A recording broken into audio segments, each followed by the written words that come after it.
जय श्री कृष्णा। राधे राधे। आइए सुनते हैं कृष्ण जन्माष्टमी की कहानी, पूजन विधि एवं महत्व। कृष्ण जन्माष्टमी का व्रत भाद्रपद मास के कृष्ण पक्ष की अष्टमी को किया जाता है। कृष्ण जन्माष्टमी को भगवान श्री कृष्ण के जन्मोत्सव के रूप में पूरी भारत देश में व्यापक रूप से मनाया जाता है। भगवान श्री कृष्ण का जन्म भाद्रपद कृष्ण पक्ष की अष्टमी बुधवार को रोहिणी नक्षत्र में अर्धरात्रि के समय वृष के चंद्रमा में हुआ था। यह पापनाशक व्रत बालक, युवा, वृद्ध सभी स्त्री पुरुष करते हैं। इस दिन कृष्ण जन्माष्टमी का व्रत किया जाता है और जन्माष्टमी की कहानी सुनी जाती है।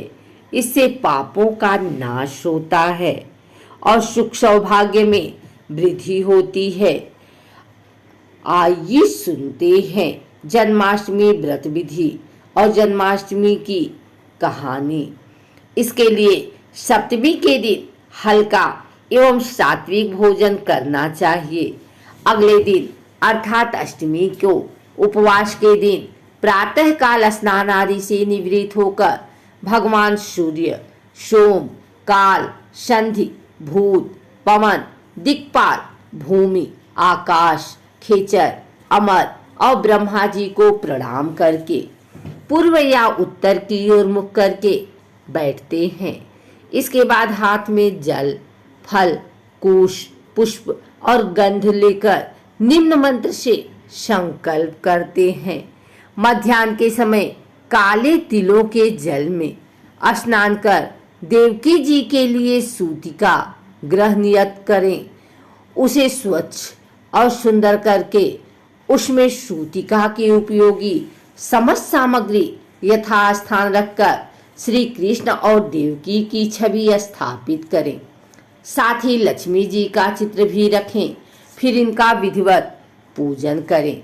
कृष्ण जन्माष्टमी के दिन अनेक मंदिरों या स्थानों पर श्री कृष्ण के जीवन से संबंधित झांकियां बनाई जाती हैं और श्री कृष्ण की झांकियां निकाली जाती हैं।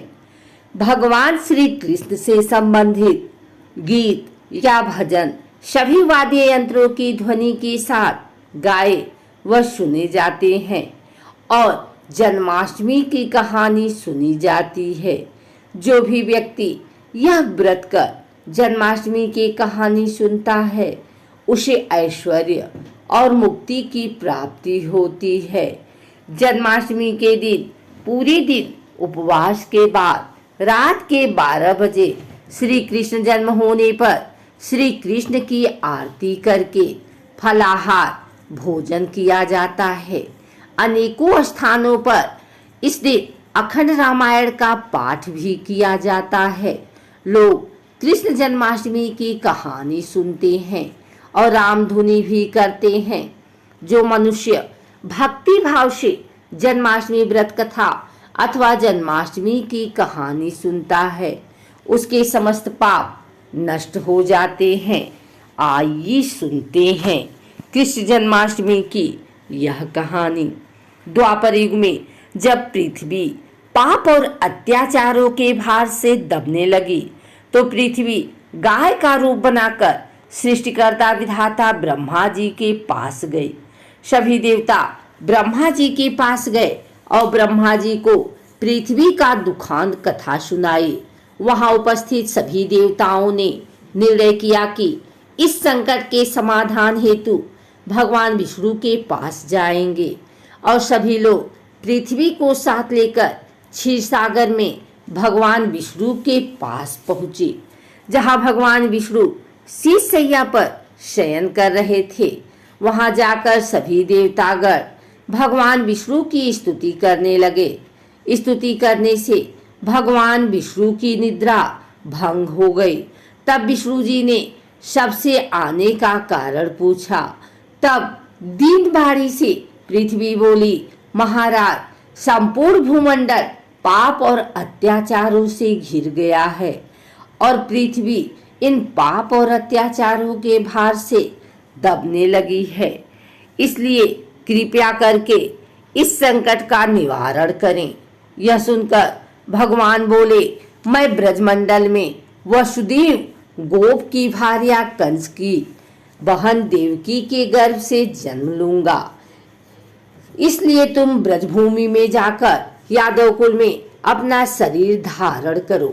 इतना कहकर भगवान विष्णु अंतर ध्यान हो गए और देवता तथा पृथ्वी ब्रजभूमि में जाकर यादव कुल के नंद यशोदा तथा गोपियों के रूप में पैदा हुए। इसके बाद कुछ ही दिन ऐसे ही व्यतीत हो गए। वसुदेव नवविवाहित देवकी तथा साला कंस के साथ गोकुल में जा रहे थे। तभी अचानक भविष्यवाणी हुई कि हे कंस, जिसको तू अपनी बहन समझकर अपने साथ लेकर जा रहा है, उसी के गर्भ से 8वां पुत्र होगा जो मृत्यु का कारण बनेगा। इतना सुनते ही कंस तलवार ले उठा और देवकी को मारने के लिए दौड़ा। तब वसुदेव ने कहा, कंस, यह औरत बेकसूर है और बेकसूर स्त्री को मारना उचित नहीं। इसलिए जब भी देवकी के गर्भ से पुत्र का जन्म होगा तो पैदा होते ही मैं आपको अपनी सब संतान दे दूंगा, तो आपको कौन मारेगा। कंस ने उनकी बात मान ली और वसुदेव तथा देवकी को ले जाकर जेल में बंद कर दिया। जब भी देवकी के पुत्र होता तो कंस उन्हें मार देता। देवकी के साथ पुत्र मारे जाने के बाद 8वीं गर्भ की बात कंस को मालूम हुई। इस बात का पता चलते ही कंस ने देवकी और वसुदेव को विशेष कारागार में डलवाकर पहरा लगवाया। भाद्रपद माह की कृष्ण पक्ष की अष्टमी को भयावनी रात के समय जब शंख गदा पद्मधारी भगवान श्री कृष्ण का जन्म हुआ तो चारों ओर प्रकाश फैल गया। लीलाधारी भगवान की यह लीला देखकर वसुदेव और देवकी उनके सामने हाथ जोड़कर खड़े हो गए। भगवान श्री कृष्ण ने जब अपना बाल स्वरूप लिया तब देवकी और वसुदेव के हाथों की हथकड़ियां टूटकर खुल गई। दरवाजे अपने आप खुल गए और पहरेदार सोते हुए नजर आए। तब वसुदेव और कृष्ण जी को अपने साथ लेकर वहां से निकल गए। जब वसुदेव ने यमुना को पार करने के लिए अंदर प्रवेश किया तो यमुना का स्तर बढ़ने लगा। भगवान के चरण कमल छूने को लालायित यमुना कृष्ण द्वारा पैर लटका देने पर भगवान के चरण कमलों को स्पर्श कर उतर गए। वह बिल्कुल घट गए। वसुदेव यमुना पार कर गोकुल धाम पहुंच गए। जाकर खुले दरवाजों और सोई हुई यशोदा को देखकर बालक कृष्ण को वहीं सुला दिया और सोई हुई कन्या को लेकर चले आए। जब वसुदेव वापिस कारागार में पहुंचे तो अपने आप उनकी बेड़ियां लग गई और दरवाजे बंद हो गए। दरवाजे बंद होने के बाद वहां सोए हुए पहरेदार भी जग गए। हथकड़ियां लगने के बाद कन्या रोने लगी। तब जगे हुए पहरेदारों ने कन्या का रुदन सुनकर तुरंत कंस के पास जाकर खबर भेज दी कि देवकी का 8वां पुत्र जन्म ले चुका है। यह सुनकर कंस तुरंत दौड़ता हुआ आया। जब कंस ने कन्या को हाथ में लेकर पत्थर पर पटका चाहा, कन्या हाथ से छूटकर आकाश में उड़ गई।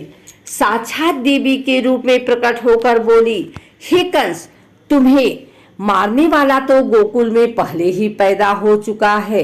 पापी कंस अब तुम्हारा वध करेगा। कृष्ण यही भगवान बड़े होकर अकासुर और बकासुर तथा तारकासुर तथा कंस जैसे क्रूर राक्षसों का वध कर पृथ्वी तथा भक्तजनों की रक्षा की। आइए सुनते हैं जन्माष्टमी पर श्री कृष्ण की आरती। जय श्री कृष्ण हरे प्रभु, जय श्री कृष्ण हरे।